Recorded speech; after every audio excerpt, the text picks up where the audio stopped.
Alright, this video is designed to give you guys a little bit more grounding in economic theory and also give you some more statistics involved with the Great Depression. This is part of a larger PowerPoint. We're not going to go through all of it. I just want to explain a little bit more about the underlying causes of the Great Depression and some theories that have to go with it. Here we have a meme of Herbert Hoover winning the Oscar for the worst timing to become president.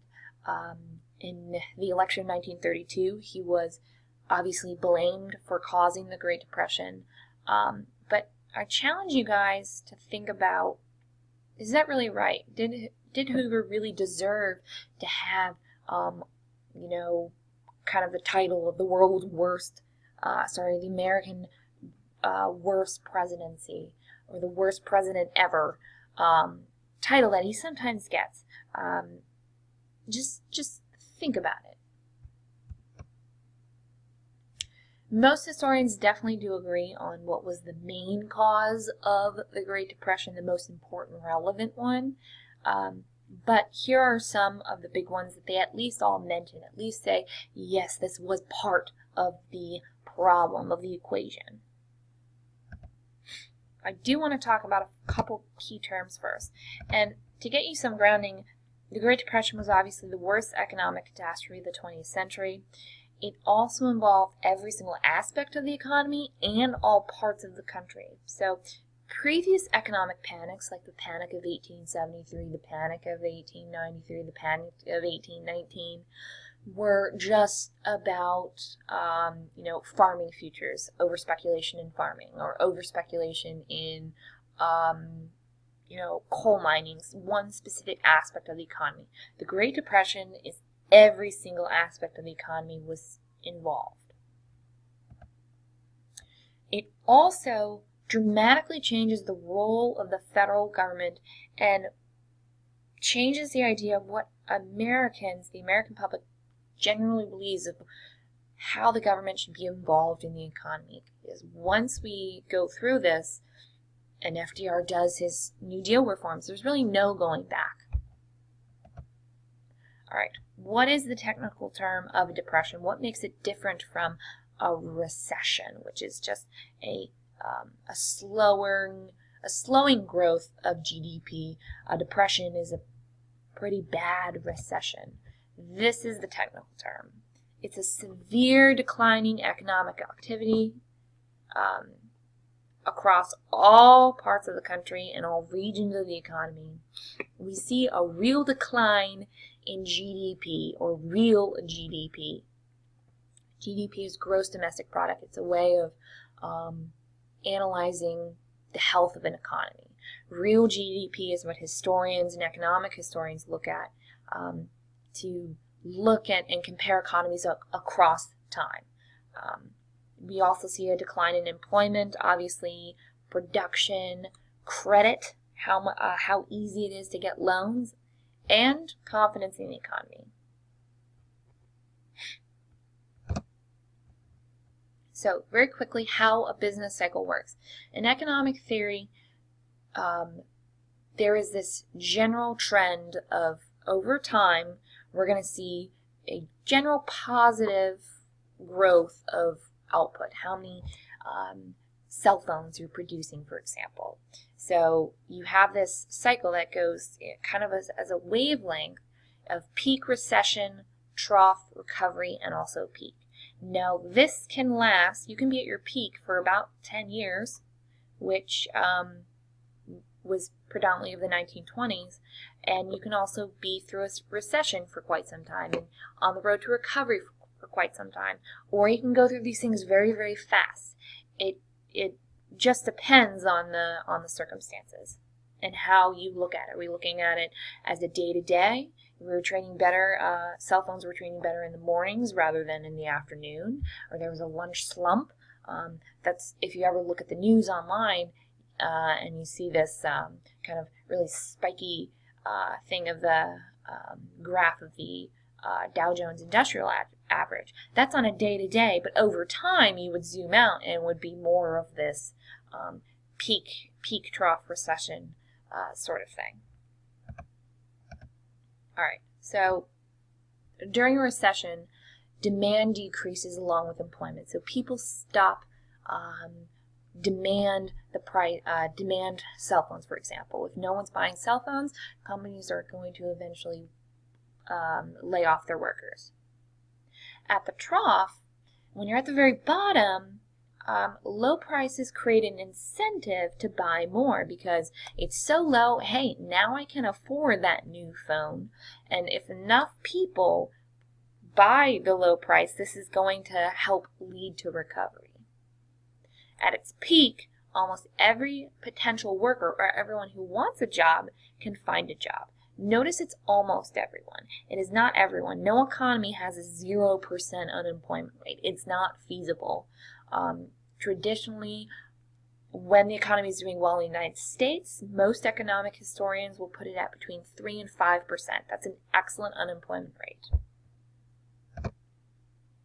Here you can pause this. This is an example of during the 1920s, the business cycle was at its peak, and here's a whole bunch of evidence. You can pause it and you can read it. In the late 1920s, we start to see a mild recession, and some economic historians say that this was kind of a foretelling of that the economy wasn't doing so great, that the Roaring 20s really weren't roaring all that well. So you can pause here, and this would be a great time to pause and read it.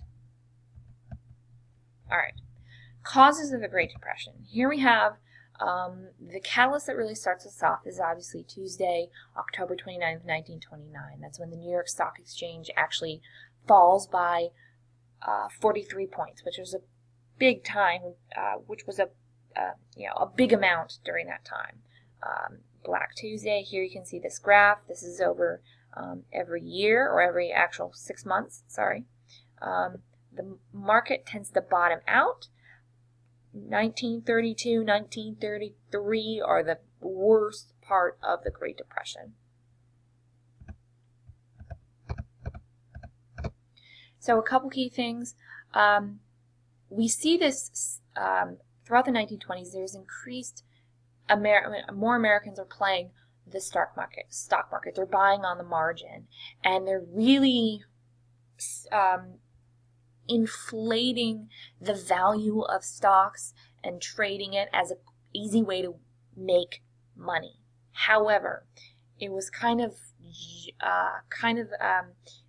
full of hot air. The companies that were issuing them had no idea what was going on with the stocks, and people are just buying. It's this real craziness that bubble will eventually burst, and it did, obviously. Here we have a list of some causes of the Great Depression. It's broken down into some topics. Some people say it was poor political policies. Other people say it's horrible financial practices.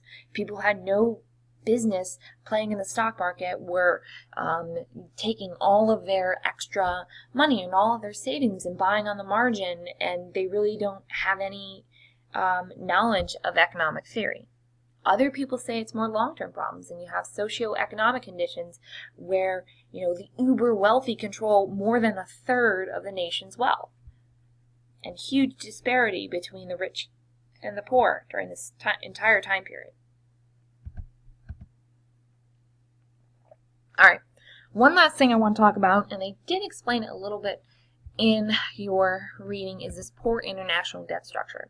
This was established under the Dawes Plan as a way for the United States to get its money back that they lent the Allies, Great Britain and France predominantly. During the Treaty of Versailles, Germany was forced to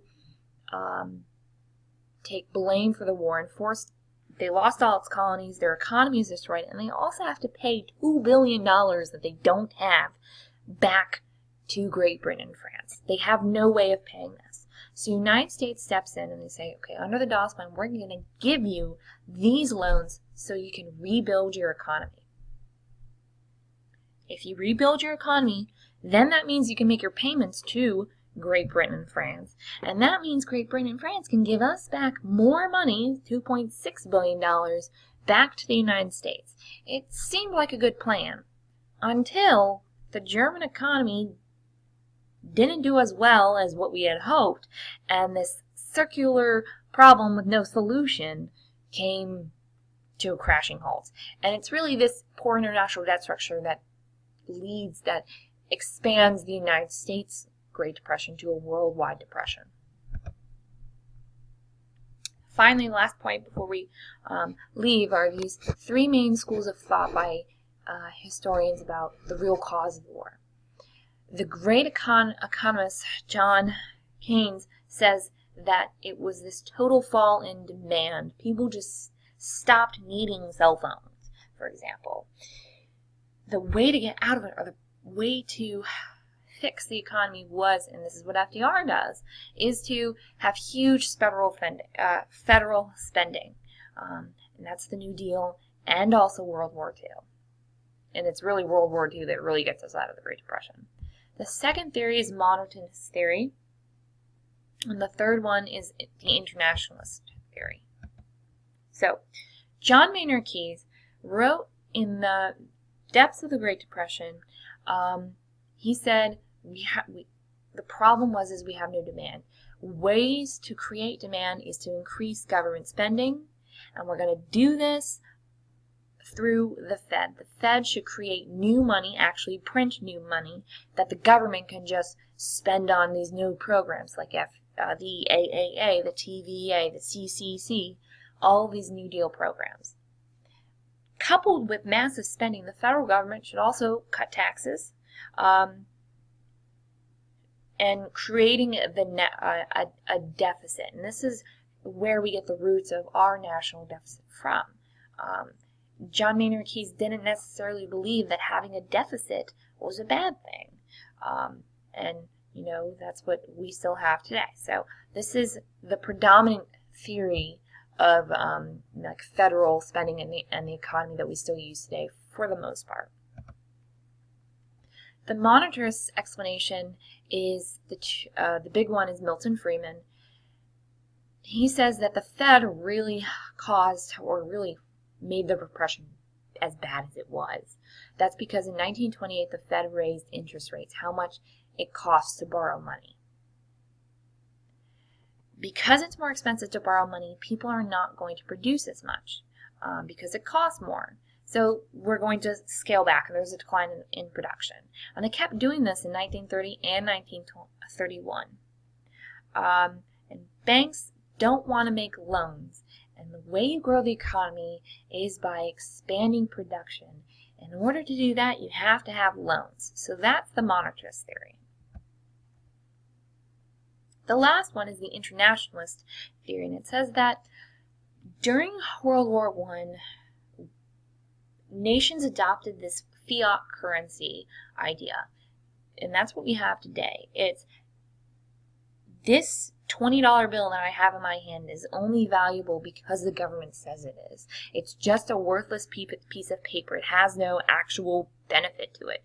But because the government says that it's worth $20, it's worth $20. And after the war, they go back to the gold standard. So they say, yeah, that $20 paper bill that you have is no longer worth anything. We're going back to gold coins. So it's the same policy that the United States does after the American Civil War. The world economy was growing, but the only way you can grow the economy on a gold standard is if you discover new gold. There's no gold. So there's not enough hard currency to back all the nations on the gold standard, which perpetuated the worldwide depression. All right. I want to look at a couple key statistics that kind of shows different ways of looking at the Great Depression. And this is the last part, by the numbers. I suggest you pause it and you look at it, but I want to look at a few key things. So gross domestic product down in 1929, $103 billion. It declines by half within 4 years. Unemployment rate at its peak, 1933, 25%. And also this one over here, fertility rates and suicide rates. All right, so this is where we're going to leave off about the causes of the Great Depression.